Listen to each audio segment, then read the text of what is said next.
Zeekr X, la concurrente de la Model 3, arrive enfin avec une fonctionnalité inédite.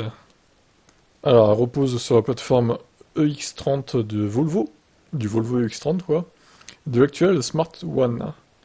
Donc le groupe Geely qui décline un peu ces différentes marques sur la même plateforme pour rentabiliser tout ça, c'est pas idiot, c'est même très malin. Alors la base technique n'est pas une grosse surprise, donc batterie de 66 kWh de chez KTL, autonomie comprise entre 500 et 560 CLTC. Donc ça ferait entre 420 et 450 WLTP à peu près. La version propulsion propose 271 chevaux, un 0 à 100 en 5 secondes 8, c'est une très bonne perf. La version à transmission intégrale dotée de deux moteurs grimpe à 315 chevaux.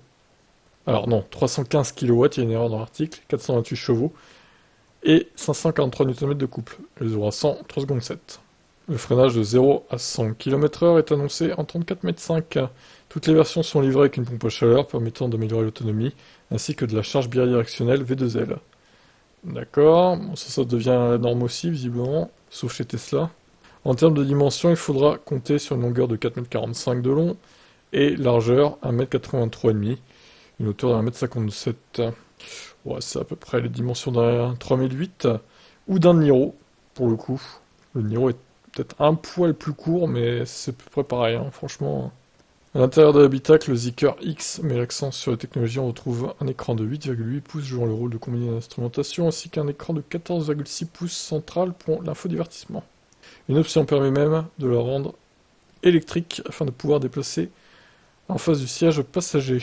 Ouais, c'est pas mal ça. Tu peux faire en sorte que l'écran est en face du passager, quoi. Ok, d'accord. Un affichage TTO de série est également de la partie d'une taille de 24 pouces et en couleur avec une luminosité de 12 000 nits. Entre les deux sièges avant, on trouve une console centrale avec un accoudoir. Celui-ci continue à l'arrière mais devient alors un compartiment de 5,7 litres capable de refroidir ou réchauffer son contenu. Entre moins 15 et 50 degrés Celsius, de quoi garder au froid ou au chaud des aliments. Ouais, c'est plutôt intelligent ça.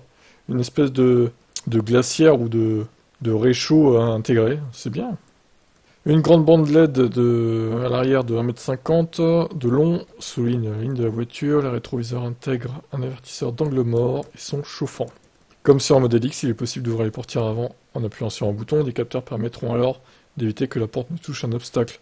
En parlant de la porte de conducteur avant, c'est une grande première dans l'industrie automobile. Un petit écran est intégré dans le pilier B, permettant d'avoir accès à différentes informations comme la vitesse de charge, l'autonomie restante, mais surtout une caméra 3D est présente permettant de verrouiller et de déverrouiller la voiture par reconnaissance faciale. Wow, c'est incroyable. Donc Zeekr X sera dispo en deux versions différentes avec 4 ou 5 places. En version 4 places, chaque siège est individuel. Il est possible de rabattre l'assise arrière pour augmenter l'espace de stockage. Le réfrigérateur et le siège passager avant zéro gravité, permettant de mieux se reposer, sont uniquement disponibles en version 4 places, tout comme l'écran avant motorisé. La conduite semi-autonome est bien évidemment de la partie avec une conduite autonome de niveau 2, ce qui est aussi la base maintenant. Zeekr X embarque des caméras, des radars millimétriques ainsi que des capteurs ultrasons. Pour gagner de la place, les sièges semblent être rabattables, mais Zeekr annonce pas le volume du coffre. Nous ne connaissons pas non plus la vitesse de charge et le temps qu'il faut passer de 10 à 80% sur une borne de recharge. Zeekr X est déjà ouvert à la commande en Chine, 25 000 € pour la version propulsion et 27 700 € en version transmission intégrale. La version à 4 places réclame un supplément de 20 000 yuan, ce qui fait 2 600 €. Bon, évidemment, quand elle arrivera en France, ça sera pas ce tarif-là. Il parle de 40 000 €. Ouais, ça paraît cohérent.